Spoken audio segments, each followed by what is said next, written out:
महिलाओं के सबसे ज्यादा सवाल यही आते हैं कि साहब पति पत्नी का कोर्ट में केस चल रहा है, जैसे 498 केस चल रहा है, डीवी केस चल रहा है, डाइवोर्स का केस भी चल रहा है। पत्नी की तरफ से 498 का डीवी का मेंटेनेंस केस चल रहा है, पति की तरफ से डाइवोर्स का केस चल रहा है। साथ ही में पति किसी और के साथ लिव इन रिलेशनशिप में रह रहा है, या मान लीजिए सेकंड शादी करके रह रहा है, लेकिन वो प्रूफ नहीं कर पा रहे, तो ऐसी सिचुएशन में कोर्ट क्या ऑर्डर देगा। कई महिलाओं के सवाल आते हैं, मैक्सिमम महिलाओं के ये सवाल आते भी रहते हैं। पति की तरफ से भी कहीं पर सवाल आ जाते हैं कि साहब वो किसी और के साथ लिव इन में रह रही है, एडल्ट्री में रह रही है, तो उस सिचुएशन में उसको क्या लॉस हो सकता है, कोर्ट उसके खिलाफ क्या फैसला देगा। दोनों के डिटेल में इस वीडियो में अपन जानेंगे। काफी महत्वपूर्ण टॉपिक है क्योंकि कहीं आए दिन महिलाओं के आज की डेट पे सबसे ज्यादा प्रॉब्लम आ रही है। तो चलिए दोस्तों, नो टाइम पास नो बकवास, सीधा करते हैं काम की बात। मैं हूं हंस। साथ ही में दोस्तों कमेंट में नंबर ना छोड़े, मैं पूरी डिटेल डिस्कशन में डाल के रखता हूं। इंस्टाग्राम और टेलीग्राम के ग्रुप को ज्वाइन जरूर कर लेना, क्योंकि लाइव आप वहाँ पे बात कर सकते हो।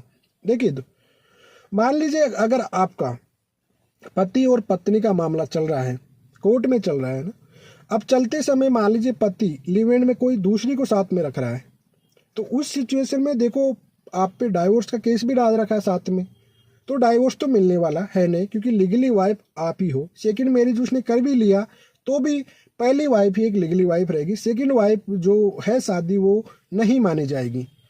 मुस्लिम लॉ में थोड़ा सा अलग होता है। मुस्लिम लॉ में रनिंग केस में भी शादी करते हो तो कोई दिक्कत क्रिएट नहीं होती है। जैसे राजस्थान में मीणाओं के लिए एक अलग, एसटी वालों के लिए एक अलग कानून है, उसमें भी आप अगर सेकंड शादी कर लेते हो तो भी दिक्कत क्रिएट नहीं होती है। लेकिन अगर आप हिंदू हो तो आपको दिक्कत क्रिएट हो जाती है कहीं कहीं।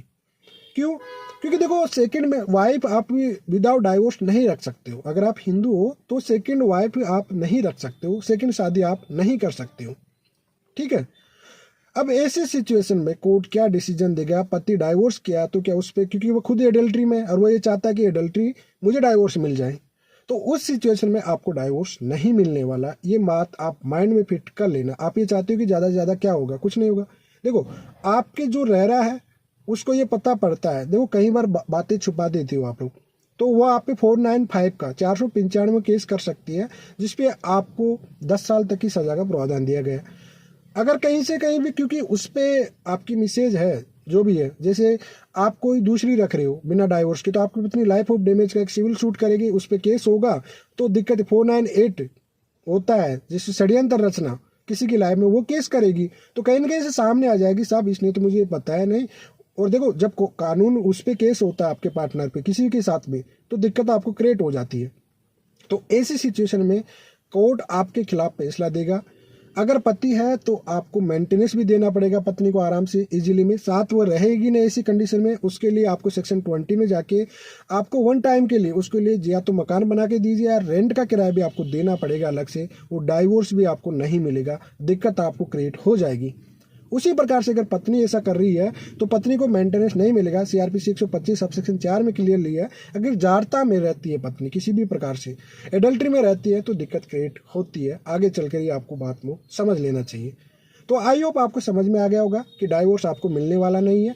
पत्नी मेंटेनेंस लेने की भी हकदार रहेगी, अलग से रहकर मकान की डिमांड भी कर सकते हैं आपसे, काफ़ी डिमांड। साथ में जो रह रही है उस पर अगर लाइफ ऑफ डैमेज का केस कर दिया या 498 षड्यंत्र का केस कर दिया तो दिक्कत आपको क्रिएट हो जाएगी। वह भी आप भी केस कर देगी जिसमें 495 में आप फंस जाओगे और अलीगली टाइप से आपकी सेकंड मैरिज भी खत्म हो जाएगी। चाहे तो वो 376 का केस भी कर देगी। कुल मिलाकर आप लिव इन में भी रह रहे हो रनिंग केसों में, तो लॉस आपका बहुत ज़्यादा हो सकता है। इस वजह से जब तक फुल एंड फाइनल आपका केस नहीं होता है तब तक आप इस चीज़ को कभी भी इंक्लूड मत किया करो। तो आई होप आपको समझ में आ गया होगा। चलिए आज के लिए इतना ही। जय हिंद।